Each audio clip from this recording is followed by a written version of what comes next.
Muy buenos días a los radioescuchas que nos sintonizan en las frecuencias de Telemetro Radio, y a quienes nos ven por streaming a través de Metcon Go, también en RPC Televisión, en señal de televisión abierta y a través de las plataformas de Telemetro Cuarto Poder en YouTube. Bienvenidos a la emisión de Cuarto Poder de hoy, miércoles 16 de noviembre del año 2022. En el plano internacional, la preocupación del planeta entero por el incidente que se produjo ayer en Polonia, cerca de la frontera con Ucrania, en donde dos misiles impactaron en territorio polaco, causando la reacción inmediata de los miembros de la OTAN. Recordemos que en Bali, Indonesia, está reunido el grupo de las 20 potencias más importantes del planeta, entre los cuales están pues todos los miembros, o la mayoría de los miembros de la OTAN, los que son potencias.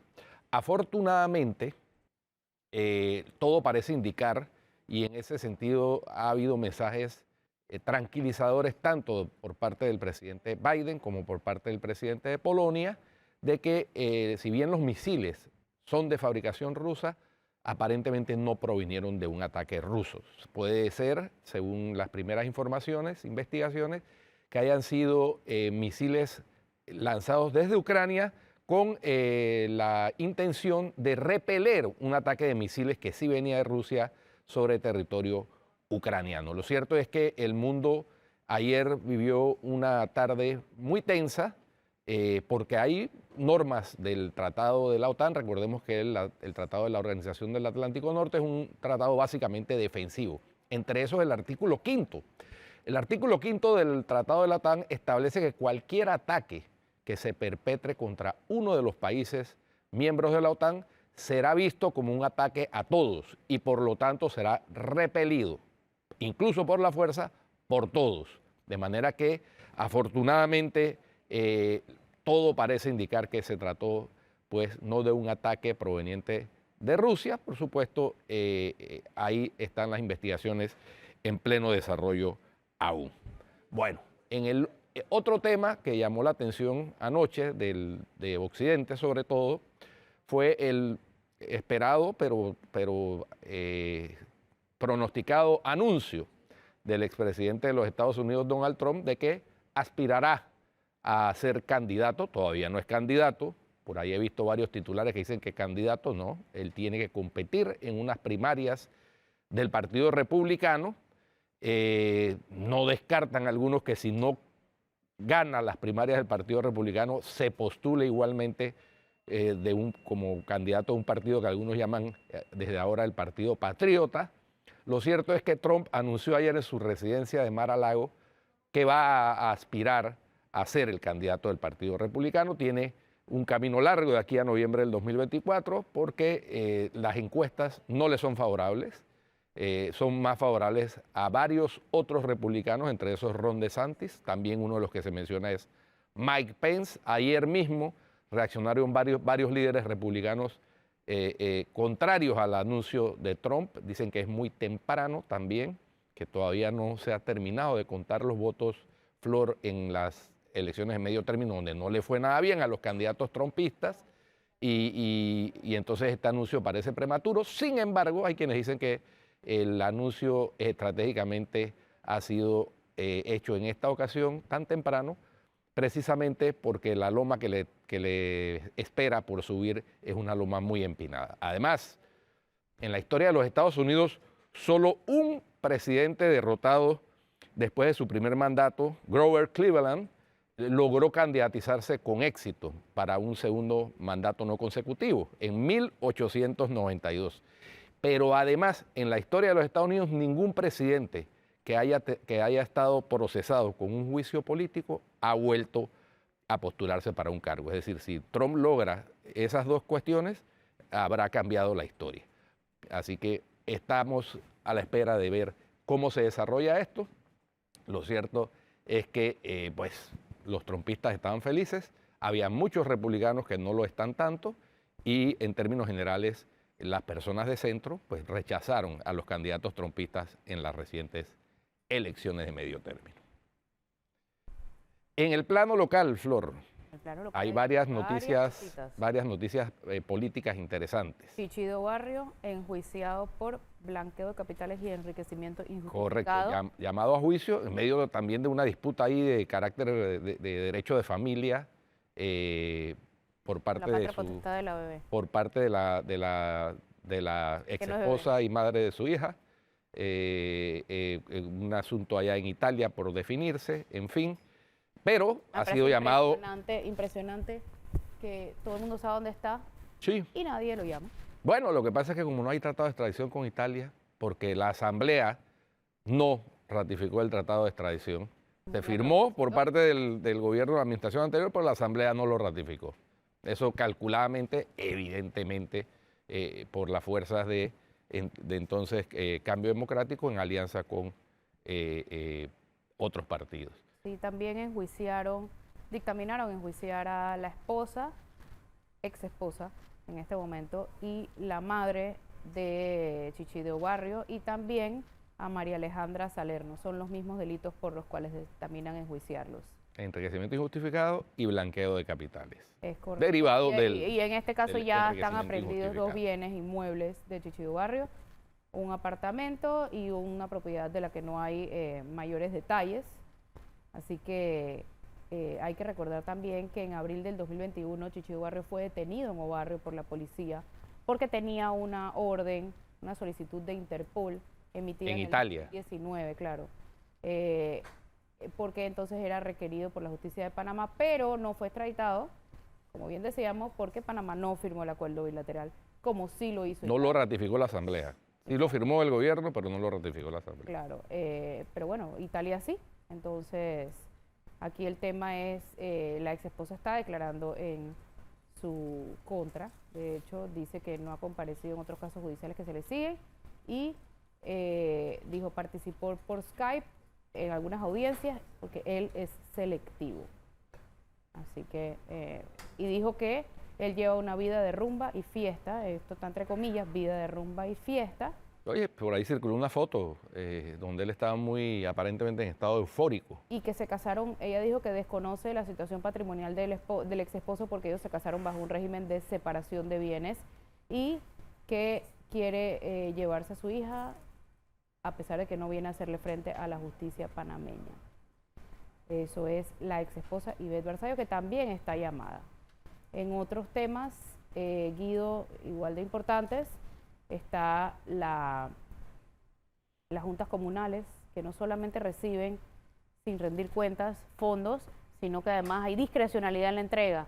En las juntas comunales dirigidas por PRDs se les da más plata, en las que no, se les da menos plata, como ha venido sucediendo en todos los gobiernos, Siempre. y todos ha estado mal. Así es. Siempre, la diferencia ahora parece haberla marcado una solicitud que le hizo el diputado Juan Diego Vázquez en ejercicio de su función fiscalizadora como diputado al director de descentralización, en donde éste le reconoció que efectivamente hay juntas comunales que reciben asignaciones más allá de los proyectos de inversión, porque es que los fondos de descentralización están especialmente diseñados para proyectos de inversión de los gobiernos locales, pero se le está dando a las juntas comunales fondos que sobrepasan esa destinación.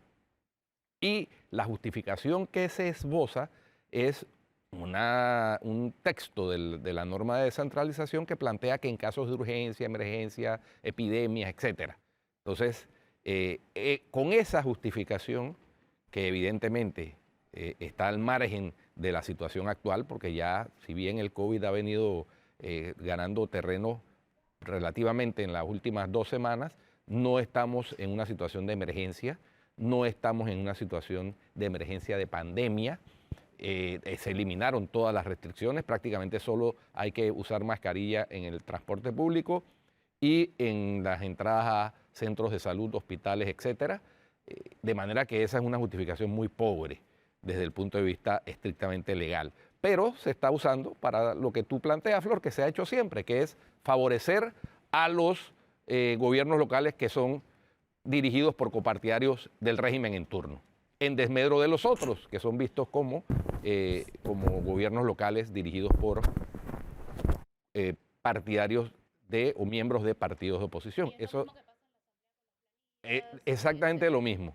Lo mismo y pasa en las juntas comunales de todo el país. O sea, en Panamá hemos visto cómo las juntas comunales dirigidas por partidos que no son el PRD reciben menos que las juntas comunales que son dirigidas por miembros del PRD. Es correcto y es importante también destacar que esto está pasando y no es año preelectoral todavía. Bueno. Año preelectoral, esto va a ser el acabose. Festival de fondos, lo que se espera. Y los organismos de control, bien, si gracias lo ven, a usted. Ahí si lo está, ven, la Contraloría sigue ausente y sigue muda en el tema del IFARU. sí, si los ven, nos los saludan a los organismos de control. Igualito pasó en Panama Ports, vamos a ver el contrato minero, las partidas de la asamblea, las planillas, la deuda, todo eso es Gerardo Solís está mudo. Oye, Flor, tengo que mencionar, anoche tuve la oportunidad de participar en un evento bien interesante en la Biblioteca Nacional, que fue el lanzamiento oficial del libro escrito por el periodista Manolo Álvarez Cedeño, en forma de novela, pero novela histórica, sobre la muerte de Jorge Camacho, el estudiante universitario que cayó abatido por balas, por paramilitares Hermano de Camacho, del régimen militar el 14 de junio de 1978 en unos disturbios que se produjeron entre facciones opuestas universitarias, quienes se oponían a los tratados, entre los que estaba Jorge Camacho Castro, y los que favorecían los tratados, y estas manifestaciones y disturbios que se dieron dentro de la universidad se originaron porque venía el presidente Jimmy Carter a el canje de los instrumentos de ratificación. Bueno, un espacio de reflexión bien interesante con la participación de varios de los protagonistas que estuvieron ahí. Ahí estuvo Guillermo Ríos, por cierto, que lo tuvimos aquí en Cuarto Poder. Él fue Mito Ríos, él fue uno de los protagonistas, era líder estudiantil en esa época del Círculo Camilo Torres. Estuvo Olimpo Sáenz también, que fue también protagonista. Miguel Vanegas fue protagonista. Estuvo el señor Carvajal, estuvo Santander Tristán, que también fue protagonista. Y bueno, un espacio muy importante de reflexión sobre hechos históricos que hay que sacar a la luz, porque las nuevas generaciones desconocen esta actividad de lucha realmente importante que tuvieron las generaciones anteriores estudiantiles, iniciando prácticamente desde el día siguiente al que se firmó el tratado Jaibuno Varila, pasando por una serie de eventos encabezados por jóvenes, Acción Comunal, el 9 de enero de 1964, no patriótico que llamaban, contra los tratados, en fin. La juventud estudiantil era una juventud aguerrida en aquella época, antes de que llegaran las benditas redes sociales y los dispositivos móviles. Olimpo Sáenz dice que eso se debe a que pasaron las conquistas del Tratado Trujillo-Carter y ya se quedaron sin banderas.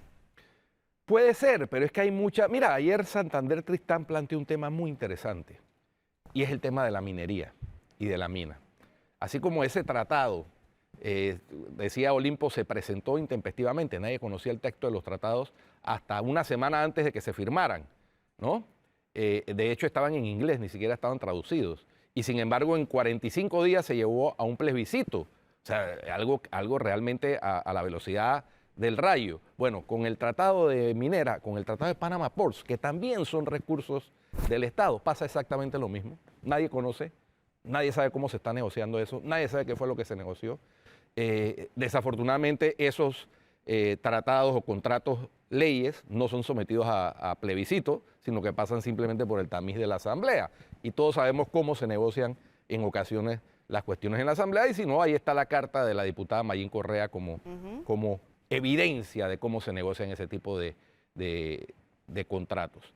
Pero la juventud, Flor, esta juventud de ahora está ausente de esos temas, y eso es lamentable. Eso lo contestó Olimpo Sáenz cuando le pregunté por qué los grupos universitarios de hoy tenían tan poca incidencia en la vida nacional, cuando antes era todo lo contrario, ¿no? Sí.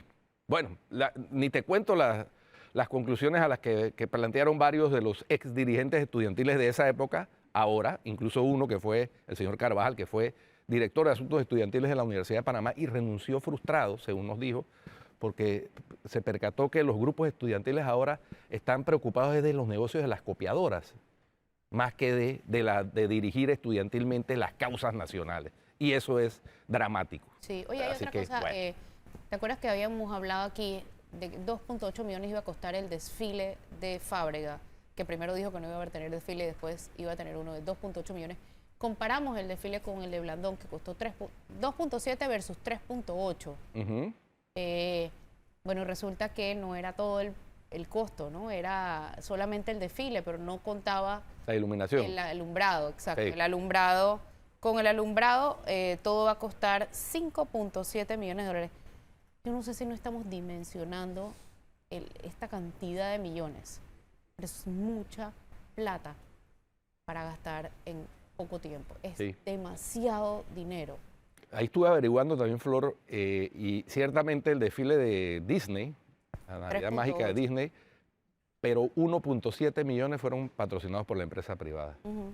en aquella ocasión. Ok, No pero sé, imagínate no que sé. darle 1.7 acá quedarían 4 todavía. Sí, sí, no, es que Es una cosa absurda. O sea, todavía hay niños que están yendo a la escuela arriesgando sus vidas todos los días. Mira los desfiles patrios que vimos de niños con la rodilla tapada por lodo. O sea, yo de verdad no entiendo las prioridades. O sea, es muy lindo, hay niños que solamente van a tener esa alegría en Navidad.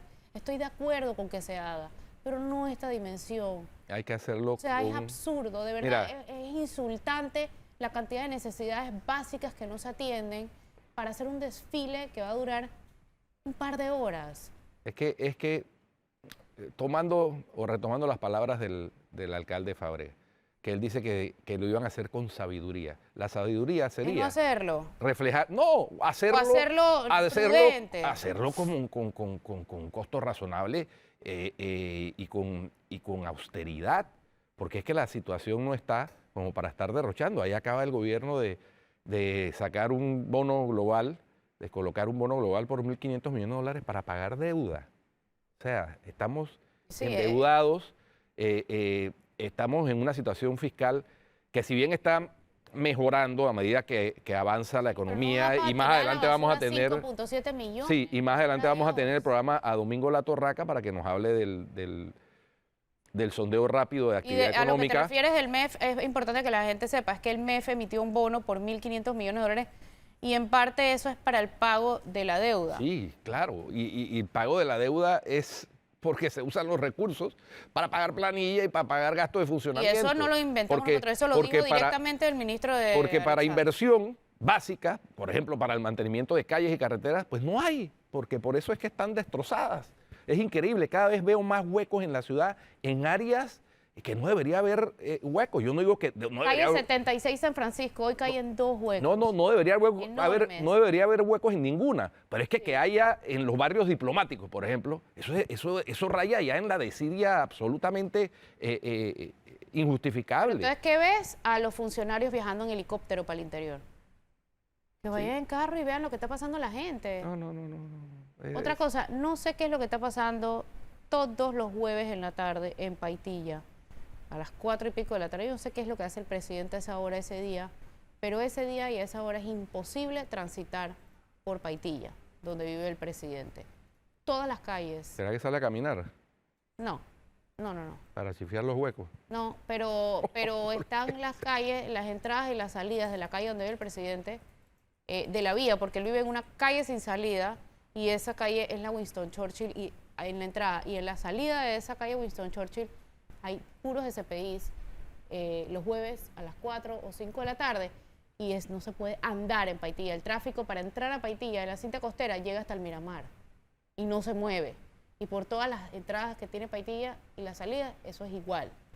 Entonces, no entiendo qué es lo que está pasando, pero es todos los días, todos los jueves a la misma hora, en el mismo lugar. ¿Tú tienes idea qué es lo que pasa? No. He notado, porque pues yo vivo por ahí cerca, y he notado esa situación que efectivamente se prorroga a veces hasta las 6:30, 7 de la noche. No se puede andar. El otro día... Es la hora que llegan los niños de la escuela, por ejemplo. El otro día tomé un Uber con mi esposa y el Uber se demoró en llegar 15 minutos porque, Estando por ahí mismo, ¿no? porque estaba en la calle Winston Churchill, casualmente, que no queda a menos de un minuto de mi casa, pero se tardó 15 minutos por el tráfico, Así es. ¿no? No sé qué es lo que está pasando, pero realmente es como afectar al ciudadano en todas las cosas, ¿no? En otros temas de política, hay 3 recursos contra la fecha de las elecciones internas del CD. A ver, vamos a ver a quién le toca ahora en el Tribunal Electoral dirimir este recurso. Es uno presentado últimamente por Yanivel Ábrego. Hay que ver qué deciden. No sé qué piensas tú. Yo creo que la decisión de las fechas no debe variar con respecto a la última que fue aprobada por el Tribunal Ya Electoral. van 2 resueltas, falta una tercera. Así es. Y en las dos primeras se le ha dado la razón a Rómulo Rux. Sí, correcto. Entonces no veo por qué, Sea qué diferente elemento en esta ocasión. nuevo hay para variar ese criterio. El único elemento nuevo que hay es el nuevo magistrado, ¿no? Digámoslo así con claridad. El nuevo magistrado, que es un ex miembro conspicuo, militante, tanto él como su suplente del PRD. Salvo ese elemento, yo no veo que haya elementos nuevos aportados por los recurrentes. Esas elecciones están programadas para el 19 de marzo, para escoger directivos de corregimientos convencionales y titulares de las Secretarías de la Mujer y de la Juventud. ¿Ok? Y hoy es el último día para apelar esa decisión del Pleno. Oye, Flor, por cierto, no sé si viste el mensaje los mensajes que hay en Twitter. Es que Twitter se ha convertido en un caldo de cultivo a nivel mundial, además. Porque ahí se informa a la gente de lo que pasa en Ucrania. Ahí están las declaraciones de los presidentes más importantes, de Zelensky, de que tiene que ver con el conflicto del lado occidente, Zelensky, Biden, etcétera. Ahí también están las declaraciones de Elon Musk, que ahora dirige por Twitter su empresa, que es esa misma, Twitter, y da información diversa sobre sus acciones, sobre las acciones que está siguiendo como nuevo dueño de Twitter. Pero ahí también nuestros políticos dirimen diferencias o buscan acercamientos o expresan inconformidades o señalan a comunicadores que los cuestionan, ¿no? Últimamente el blanco de las críticas han sido los que cuestionan al señor Ricardo Martinelli, y entonces se gana sus patrás bien ganados, bien ganados. Ahí esta mañana leí uno de Álvaro Alvarado, por ejemplo, donde le recordó ciertas cosas, porque aparentemente Martinelli en un tuit insinuó que Álvaro Alvarado no le pagaba el seguro social a los empleados de su restaurante. Entonces, ese reino de Twitter es un reino curioso, igual que todas las redes sociales. Pero de ahí se extrae información que puede resultar valiosa para determinar hacia dónde soplan los vientos, ¿no? Sí, Martinelli está como bastante activo en redes. Hace una hora justamente habló nuevamente, repite la palabra latrocinio, y dice, creen que esto no se acabará nunca y que no habrá necesidad de rendir cuentas del desgreño y el latrocinio. Oigan a tío Conejo. Oigan. Qué increíble. Oigan a mi tío. Oigan a mi tío. El burro hablando de orejas, diría otro, ¿no? Sí, porque es que los que están llamados a juicio por el delito de blanqueo de capitales derivado de desgreño, corrupción, etcétera, en el caso de Brecht, son precisamente él y 6 de sus exministros. Entonces, es curioso ver cómo el señor tiene una memoria selectiva terrible, porque señala a todos con el dedo, pero se olvida que... Le cae perfecto, todo lo que dice le cae perfecto. Que exactamente, él está hablando de cosas que él mismo encabezó y experimentó. Bueno, está hasta el secretario llamado a juicio. El secretario privado. Hasta su secretario llamado a juicio. Y va a decir que no pasó nada aquí. Por favor. Bueno, tiene a 2 hijos condenados en Estados Unidos, confesos de haberle blanqueado 28 millones de dólares. O sea, en el sistema de Estados Unidos derivado de coimas de Odebrecht. O sea, eso no es... Esa es la cantidad de dinero lavada ya. Sí, correcto. Porque entonces eso ya es cosa juzgada y sentenciada. Eso no es una especulación, ni nadie está hablando mal, eso es un hecho, un fact que llaman los los de habla inglesa. Entonces, yo no entiendo cómo él puede esgrimir el dedo acusador cuando él ya está, y no me extrañaría que fuera condenado por los dos casos que le vienen, Odebrecht y New Business, ¿no? También ha estado en los diarios que se dice fueron adquiridos de mala manera, han estado tratando de esbozar una argumentación política para tratar de defenderse de un tema penal. Y el caso de los pinchazos, que fue el que más lejos le llegó, salió a su favor, y a pesar de que hay condenados por cómplices, que son Alejandro Barús y Gustavo Pérez, no hay cómplices de quién fueron.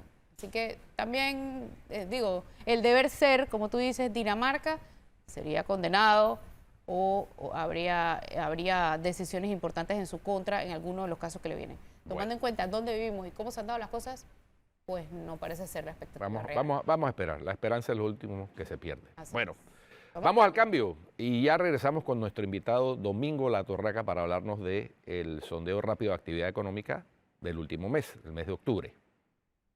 Ya volvemos.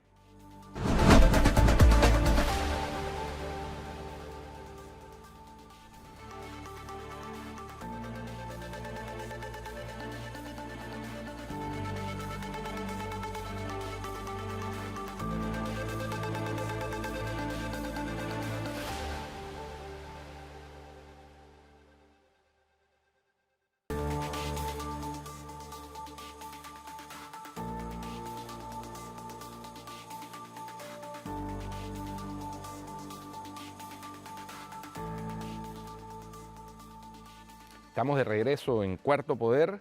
Ya tenemos a nuestro invitado de hoy, Domingo Latorraca. Domingo es socio de Elementé, compañía que hace análisis de carácter económico y social y que se dedica a revisar cómo anda la situación económica del país, particularmente con un estudio, un sondeo rápido de actividad económica que se hace entre un grupo de emprendedores, empresarios, profesionales, etcétera, para tratar de palpar cómo anda el tema de la reactivación económica y de la economía en términos generales. Domingo, bienvenido a Cuarto Poder nuevamente. Gracias, Guido. Y no puedo dejar de mencionar dos temas relacionados que hablaron anteriormente, ¿no? El primero con respecto a los 6 millones de dólares casi que se van a gastar en el desfile de la alcaldía. Eso pudiera pagar, no sé, 20 o 30 becas a las mejores universidades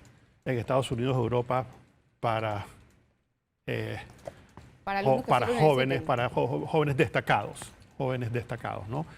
Así que en estos tiempos que deberíamos estar pensando en austeridad, en ahorro, es difícil concebir esto, pero bueno, vivimos en un mundo que parece que las prioridades no están donde deberían estar.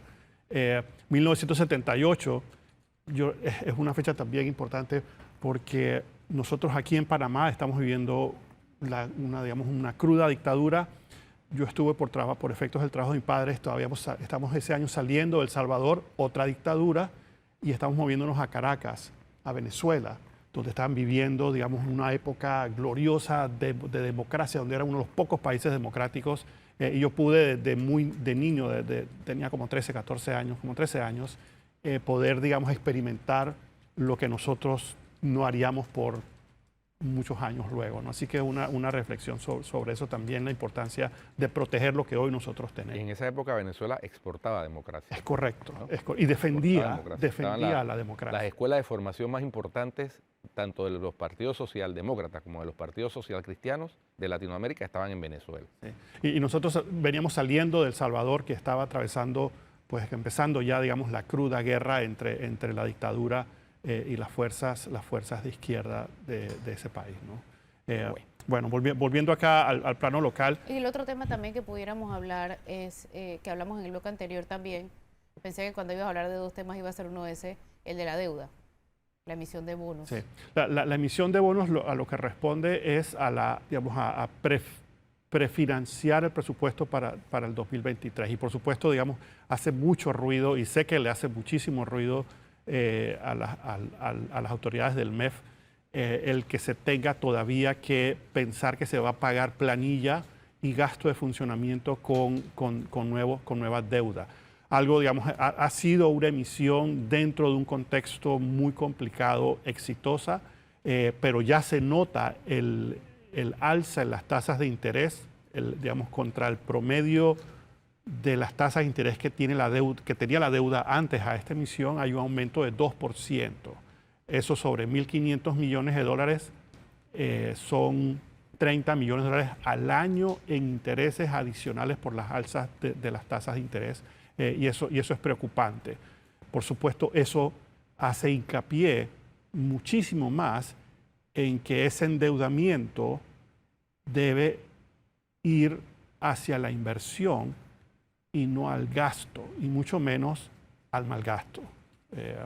Y creo que hay varios ejemplos que ya se han discutido con respecto a entidades que no deberían estar siéndole asignados a recursos adicionales, sino al contrario, irse reduciendo y asignar esos escasos recursos a la educación, a la salud, y pareciera que las prioridades, bueno, habría que revisarlas, ¿no?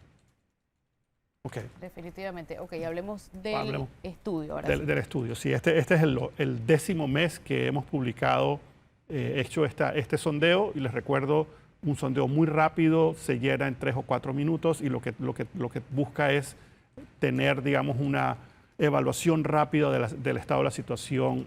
Empezaron con pocas empresas, ya van muchas más. Tenemos como 140, 150 por mes que consistentemente participan. Pues comenzamos con 40 por mes y rápidamente subió como a 120, y ahora tenemos entre 150, 160, este mes tuvimos 144. Los días patrios nos jugaron ahí un poco porque los empresarios estaban medio desconectados, pero tenemos 144, es una buena muestra de todas las industrias, y, digamos, cosas puntuales. Primero, las ventas han recuperado, digamos, el mismo ritmo que tenían previo a, digamos, a los disturbios de julio. Entonces se ha recuperado como esa tendencia, ese pensamiento de que las cosas están en general mucho mejor digamos, que en el periodo pasado, y hay una perspectiva positiva. Ahora, lo que sí me han dicho algunos empresarios a través de la encuesta y por conversaciones que he tenido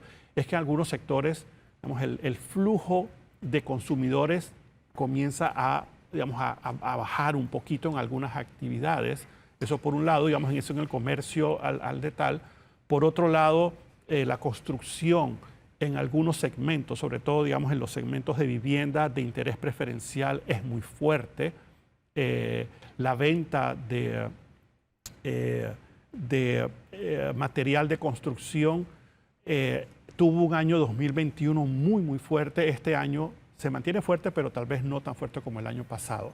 Este mes preguntamos también sobre cuáles son los temas críticos, los temas más críticos que preocupan al empresario panameño. Y al igual que fue esto en mayo cuando lo medimos inicialmente, justicia, empleo y educación. Y se ha invertido el empleo y la justicia. Y pareciera que hay una sensibilidad, yo creo que evidente, en cuanto a, digamos, la importancia que tiene la justicia para el país. Esto tiene relación con el cubrimiento mediático de estos casos de alto impacto, de alto vuelo, de alto perfil. Caso Odebrecht, por ejemplo, y la gente tiene la sensibilidad de la importancia, y ojalá lo tengan los operadores de justicia, jueces, tribunales superiores y magistrados, de la importancia que esto reviste para el tema del ambiente económico. Correcto. Domingo, porque es que la seguridad, la seguridad jurídica incluye la certeza de castigo. Sí. Cuando una persona ve que hay impunidad, ese es un malísimo mensaje que se envía, sobre todo cuando, como decía el juez en Estados Unidos que procesó a los hijos del señor expresidente, ustedes traicionaron a su pueblo. Esa es una frase muy poderosa que la gente también aquí lo considera, por lo que puedo por encimita percibir de esta respuesta. Sí, sin duda alguna. Y yo creo que digamos, el empresario panameño, yo creo que en Panamá en general, hay una sensibilidad, ha habido una sensibilidad sobre la importancia que tiene la justicia, pero aquí pasa de ser digamos, el tema crítico número 2 a ser el tema crítico número 1. Y en efecto, yo coincido contigo que es justamente por la sensibilidad que todo el país ha adquirido frente, digamos, a la transmisión y a estos procesos que son muy duros, muy complicados para Panamá. Los otros dos temas, por supuesto, el empleo, y yo creo que con 200.000 personas desempleadas. Y hay 190.000 contratos que no alcanzan, todavía no superan las cifras prepandemia. Así es, o sea casi 200.000 más. Además de la justicia, digamos que es algo que digamos que nos involucra a todos, el foco del país tiene que ser cómo recuperamos el empleo y cómo recuperamos el empleo formal, porque tenemos 700.000 personas. Casi el 50% de los empleos de las personas ocupadas están en la informalidad. Eso quiere decir que no tienen contrato de trabajo, que no están registrados con la seguridad social y que no hacen aportes tampoco al Estado. Entonces eso marca claramente. Ahora, ¿qué pasaría si redujeran el 10% de la planilla como en efecto lo prometieron? ¿Cuál sería el impacto de eso en el desempleo o el empleo informal? bueno, el empleo formal se vería afectado, el empleo total se vería afectado, digamos, serían como unas 30.000 personas más o menos. Un poquito más, ¿no? Sí, son como 300.000 personas que trabajan en el Estado. Habría que ver, eso no se puede hacer abruptamente, habría, digamos, que hacer, digamos, un plan de transición, digamos, las personas que se están jubilando, las personas que naturalmente salen del Estado, porque todos los meses entran y salen, aparte de las personas que no deberían entrar, pero todos los meses entran y salen y tal vez se pueda hacer algo gradual. Yo no creo que se pueda hacer algo abrupto. ¿Pero cómo impactaría? O sea, ¿sería prudente en este momento aumentar el desempleo de esa manera? No, por supuesto que no, digamos, de manera inmediata, por supuesto que no. ¿Pero qué es menos grave? ¿Aumentar el empleo de esa manera o seguir pagando botellas? Lo que pasa es que ese es el punto. El punto es no pagar botellas nunca. Nunca. Entonces, lo cierto es que no deberían estar, si eres una botella, no deberías estar trabajando en el Estado, porque eso digamos, hiere al Estado financieramente, hiere a la dignidad de los funcionarios públicos que sí están trabajando, y eso desmoraliza, ¿no? Entonces, esas personas que no trabajan o que son activistas políticos, por ejemplo, no deberían estar laborando en el Estado. No hay justificación para eso, ¿no? Cuando medimos el mes pasado, hicimos una pregunta. Pero entonces hay que ponerle funciones o despedirlos. Es que las funciones, digamos, si nosotros trabajamos en una empresa y yo invento que yo voy a traer a mi primo, y tú tienes tus funciones, Guido tiene sus funciones y todas mis funciones, y yo invento que yo voy a traer a mi primo, le voy a pagar $1.000 porque sí. Ya las funciones están cubiertas por lo que tú haces, por lo que hace Guido y por lo que hago yo. Esa otra persona no va a hacer nada.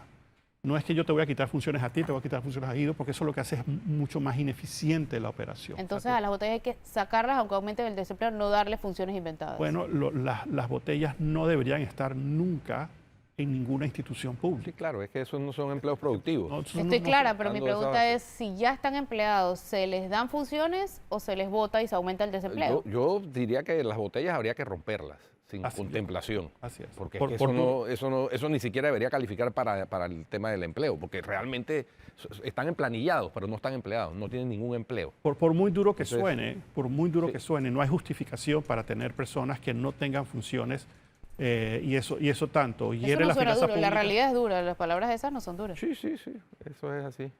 Ojalá se pudiera tener la voluntad política de romper las botellas, porque es que eso nada más es tomar la decisión y ya. Es decir, se prohíbe personas, está prohibido en la ley y en la Constitución además. Nadie puede ser servidor público si no presta un servicio, ¿no? Si el Estado no recibe una contraprestación a cambio de lo que paga. Son 16.936 funcionarios nuevos en la planilla en solo 3 años. Sí, pero no todos son botellas. No todos son botellas. No, pero igual. Tenemos claro que no todos esos son botellas. Estoy clara, pero son 16.000, casi 17.000. 16.000 el aumento nuevos de la planilla. Es el aumento neto. Es el aumento neto. Acuérdate que se despiden, no sé, 30.000 y se contratan 47.000.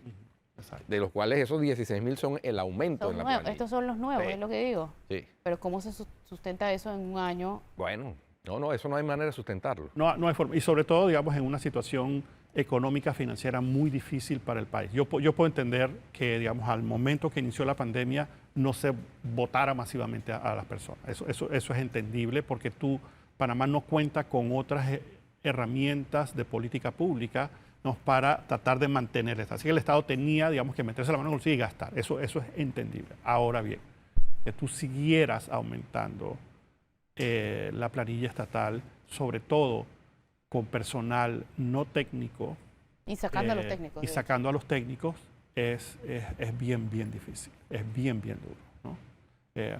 Volviendo acá, lo cierto es que del lado de las empresas, y eso lo medimos el mes pasado, no hay sino intenciones del 90% de las empresas encuestadas de ya sea mantener o aumentar, digamos, los contratos de trabajo. Solamente un 10%, creo que 9 o 10%, eso no está en el de este mes, está en el del mes pasado, reportaron que se estaban viendo forzados a reducir su personal. Pero la mayoría, o sea, 90% de los encuestados, y esto cubre empresas chiquititas hasta empresas grandes, están pensando en mantener o aumentar el empleo, que eso es positivo también para las perspectivas hacia adelante, ¿no? Eso le debe también dar tranquilidad a quienes están trabajando de que no van a perder su trabajo, ¿no?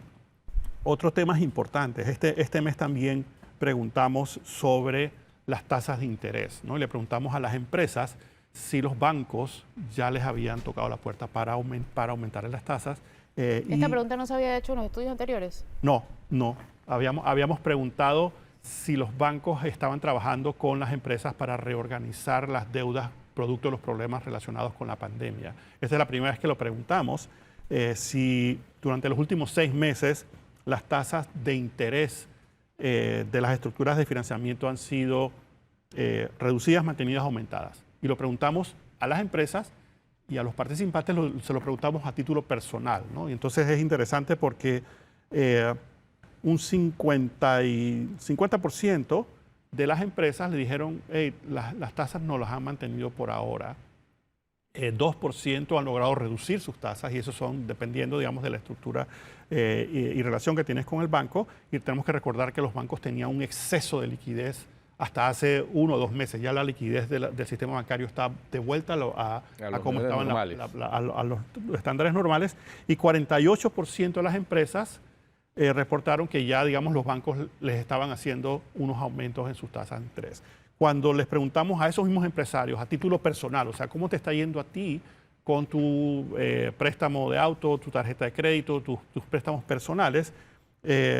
Solamente el 33% reportaron que los bancos ya le habían aumentado las tasas. O sea que el aumento, que es inevitable, está siendo implementado de manera cautelosa, y eso es positivo porque esto obviamente le resta liquidez, le resta el efectivo que tenemos todos en el bolsillo. Expliquemos para los que no saben, Domingo, que el aumento de las tasas tiene relación directa con el aumento de las tasas de la Reserva Federal, que para frenar la ola inflacionaria han estado aumentando después de permanecer durante años prácticamente en cero. Incluso en algunos casos había tasas negativas. Tasas negativas. Es decir,